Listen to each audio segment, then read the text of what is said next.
On this episode of Crosstalk, we're going to be talking about redemption as a theme. What is great about this topic is I got a lot of movies that start with G. And that's Wow. And that's your teaser, so it's coming up.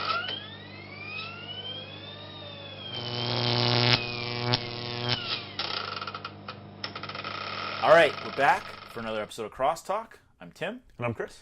And today we're talking about redemption, not in the sense of movies that are strictly about redemption, but redemption as it exists in a theme across film. Right. So we've done a few of these episodes before, but it's been a while since we've done one. That's right. So just to give you guys a little bit of a refresher, the idea is that we're going to talk movies that have redemption in them, but are not strictly about redemption. So Chris, Yes. let's start listing some movies because All right. we got a whack of them. Well, I've got four. I'm going to focus on one in particular, but Yeah. I've got In Bruges Yeah. and Unforgiven. Yes. And Les Miserables, that's the one I'm going to be talking about. Yeah. And The Hurricane. Awesome. The interesting thing about those four, if you look at them, they're four very different films. In Bruges, you have like an kind of an ex-gangster who gets sort of sick of the life and turns against his bosses. Yep. In Unforgiven, you have a worn-out, he's ex-criminal, I believe, who saddles up one more time to go save somebody. It's in a Western. In Les Miserables, you've got a French, sort of set during the French Revolution about, it's a character study. And then The Hurricane, it's based on a true story about somebody, a wrongly convicted individual who he was arrested on basically circumstantial evidence and pretty much was convicted because he was black. Yeah. And he was actually he was a boxer, a sort of semi-famous boxer. Bob Dylan wrote a song about him and everything. But as you can tell across those four films right there, four completely different genres, different types, different messages. Yeah.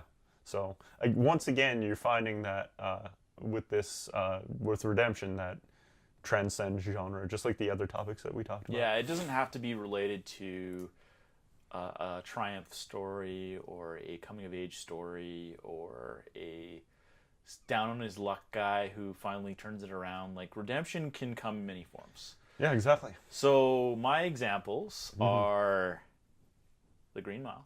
Yeah. Good Will Hunting. Yeah. And last but not least, Gran Torino. Nice. And I'm going to throw in one more that's not a G one just so I don't look like silly. V For Vendetta. So Nice. all of these films have great examples of redemption in them. V For Vendetta.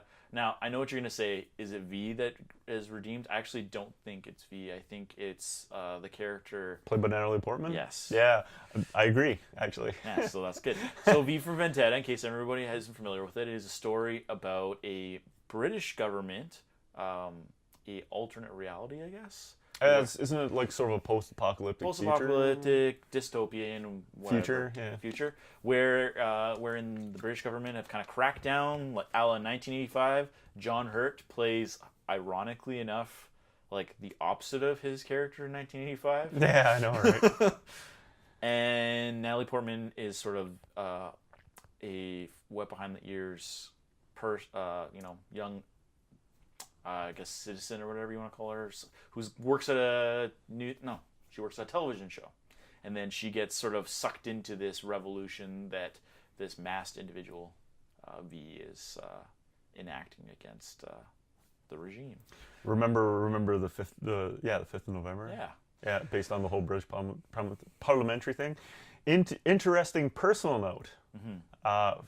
I am from Newfoundland, as you know. Yes. We actually still celebrate Guy Fawkes Night. We call it Bonfire Night. Well, there you go. And we just like set big bonfires. Yeah. Yeah, so that's a personal little anecdote that I just decided to toss in there. Sweet. Green Mile is about, I think it's 1950s America. It's like southwest or southeast. It's South America or whatever. Not South America. Southern states.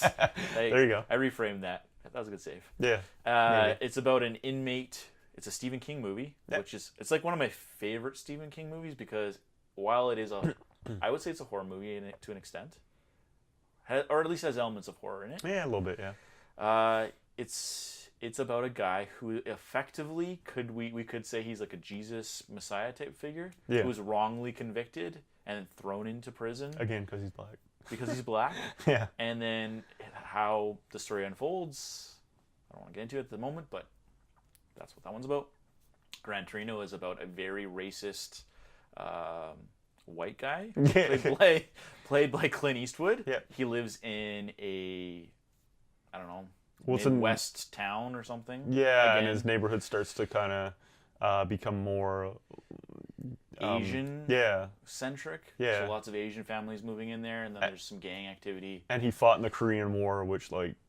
And then the people that he's actually being racist against are not Korean. They're I don't know. or Vietnamese, or I don't know what they are. They're that sounds bad. I'll put it in post. But whatever Asian country they're from is not Vietnamese. So like that is a problem immediately too. Is that he doesn't recognize like just like there's different European countries. Yeah, exactly. And like Finland, Norway, So, but I would also just like to interject a little bit too. We both have a Clint Eastwood movie on our list. yeah, it's kind of weird. Yeah. And then the last one is about, and I keep blanking on it, I don't know why, Good Will Hunting. Yes. I noticed there's 3 G's and I can't remember. It's not your fault. It's not your fault, Tim. So this one, this one is, I think it's Matt Damon's like first big studio picture, if not his first. It's the one that put him on the map for sure. Yeah, and Ben Affleck is in it, and it's actually about, believe it or not, a kid played by Matt Damon. That's why I mentioned him. Oddly enough. Weird. Who is has been through several foster homes and is living in Brooklyn, the Bronx, somewhere in New York. It's been years since I've seen it. He's in New York. I think it's the Bronx. Sure, it's not Boston, like every other movie they've ever made is set. Could be Boston. Somewhere up in eastern seaboard, right? Yeah. And it's a story about how he kind of works his way through being a janitor to going to post-secondary, but he has some counseling to go through. Because he's really intelligent, yeah. But he's got a lot of personal issues. And Robin Williams plays the therapist who helps him along his way. And I think this one is less a story of redemption for Matt Damon than it is for Robin Williams. Yes. From what I remember, I would agree. So, those are my 4. Okay, then now that we've kind of covered a few of these movies to give a better, broader sense of why redemption isn't always about a sweeping arc so much as it is a component, let's focus on a couple of them just to really dig in. So maybe you can start with the one that you think you really want to talk about. So, as I said originally when I was listing my list, going through my list, Les Miserables is one I want to focus on. I'm not talking about the one with Hugh Jackman. I'm not talking the one from 1998. I'm not talking about the miniseries. Yep. TV miniseries. I'm talking about the 1935 black and white Les Miserables. Yeah, which I have not seen. For my money, I have a double-sided DVD. On one side is the 1935 version, and the other side is 1958. The 1958 is very over the top. It's almost like they tried to make a Gone with the Wind version of it, which is really strange. And the guy that they have playing Jean Valjean is like very... Yeah, again, flamboyant? Yeah, there you go. Yeah. Exactly. Like he's very, enunciates everything. You know, it's they skewed more towards almost a Broadway play type of thing. But the 35 version is great. It's amazing. I even think there was one part where Javert is riding the horses, and it's almost like they reverted to how they used to do the silent pictures with like the horse. It was it's very odd to like watch it, but to me it's the best version of it. And of course, that film just nails redemption. You have a criminal who comes up from nothing, and JVJ. Jean Valjean, right? And he has his whole past just hanging over his head all the way through the film. That he thinks he's gonna, even when he has his daughter, and it's being set against the French Revolution, and that just adds like extra depth to it, and just yeah, I mean, just going all the way through, and then like at the end of the movie, even though he's very, you can see him giving back, like, and saving people, like people who are in squalor, but he has the money to help them now, and he actually helps them. Yeah. And even though he disagrees with his daughter's choice of significant other, because of the danger around the French Revolution or whatever, he has a great arc throughout the movie, and then at the end, him and his daughter, they have the moment. Yeah, they like kind of come to terms with his past and like everything, and he's like, "This is who I was," and she's like, "I don't care," and which is, again, as a father, like I very much can identify with that for sure. And even his his nemesis, like his nemesis Javert at the end, right? Their moment at the end is also an amazing piece of writing and storytelling, and the film really, really captures it. Yeah. And to get geeky too, they even they reference it in several plot lines of Star Trek Deep Space Nine. Michael Eddington, who was the security chief on Deep Space Nine, he betrays Captain Sisko, and Captain Sisko goes out and tries to hunt him down, and they engage in all this play, and he refers to Captain Sisko several times as Javert. So yeah, I know, it's great, and I'm like, it's like such a great moment for me. I'm like, that's why that show was amazing. But yeah, the 35 version, like, go find it somewhere, because it's to me, for my money, it's the best cut of the film. It's just so good. I'm gonna have to see it now, because I've seen a few versions of this, and I think I might have even seen a play at one point. Yeah, would make sense. My brother's in theater. Yeah, but yeah, that sounds a lot more. It's definitely like you're watching. It was like, wow, they made movies that way back then. You know what I mean?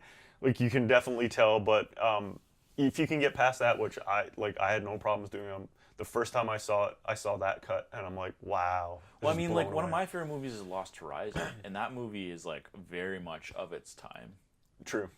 That's true. Right? So, I mean, as much as people like want, like, my brother Ryan, like, as much as someone like Ryan would say, I only want to see movies that were from this era onward, because you just can't accept the flaws of the film. Yeah. I think what you're describing is the story's transcending. Oh yeah, absolutely. And the performances are spot on to me. Like, right? they just are. They're just excellent. And Javert in particular. Yeah. Yeah, him as well. It's just, yeah. I don't know anybody who's in it, and nobody would know, but I mean, if you Google them, I think they had fairly, they're probably like fairly famous careers at that time, but like nobody would know who they are now, maybe, unless you're the most hardcore film nerd, right? Right. Yeah. I think with that said, that is a good transition into what I want to talk about specifically. Okay. Which, drum roll. Which is what? I actually wanted to talk about V for Vendetta. I know. I went on this whole big joke about all these 3G movies. But Nice.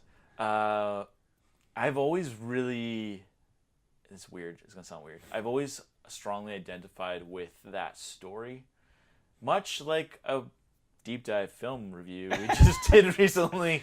Really? How do I identify with it? Yeah. It does sound strange. So, the character of V, who is portrayed by... Hugo Weaving. Thank you You're for welcome. saving me. Hugo Weaving is a procurer of the arts. Oh, okay. I see where you're going. He salvages things. He takes things that this government, much like 1985 or like every dystopian movie ever, where a fascist government takes over and destroys art. Yeah. Equilibrium is a good example of that too. I was thinking of Equilibrium, but I didn't want to say it because I'm like, there's got to be other examples. But okay, anyway. Okay. So the reason why I think why I identify with that movie, but I don't feel like this redemption comes from V, is because while he is out there being a proliferator and salvaging art and being creative and artistic in his like dramatization and all these things, he doesn't ever really do anything to grow himself as a character. He kind of just is. Yeah, yeah, and He's made up his mind about. his growth came before, like Right. when he was the product of that experiment, and eventually came to how he was. Like that, he was already done. With all the things he does through the acts of the letters he writes and the stories he tells and the acting he does, helps Natalie Portman's character to become a better person, and Yeah. that's the power of art, right? So the redemption comes through art as much as it is not the character who is making the art, it is the art itself that is powerful. Interesting. So that's why I've always really identified with that film, because I can see, again, I've been thinking about it, but at the same time I didn't really realize that connection until yeah. we just started talking about it, Right. which is odd for me. But I've always really identified with that movie, and that's why, is because, I mean, we've talked about this too. I get really excited when I'm like, art is important. I think that this is another example that shows why film is important and why, like, society doesn't exist without creativity. It doesn't exist without That's right. civilization, right? So, when you take that away, what are you left with? Fascism. So, Exactly. Yeah. so that's why I picked V for Vendetta. Nice. Yeah. So I I never thought about it like that before. It's pretty interesting point. Yeah, another timotheory, I guess. There you go. 2 in 1 night. Yeah. So with that said, I think we covered the topic really well. Yeah, I agree. Yeah. So, what do you think about our choices for redemption in movies? Do you have any films that maybe you think fit better, or you want to talk about some of the ones that we listed off here? Feel free to comment below, like and share the video, or even better, subscribe to the channel. Until next time, I'm Tim, And I'm Chris. and this is Crosstalk.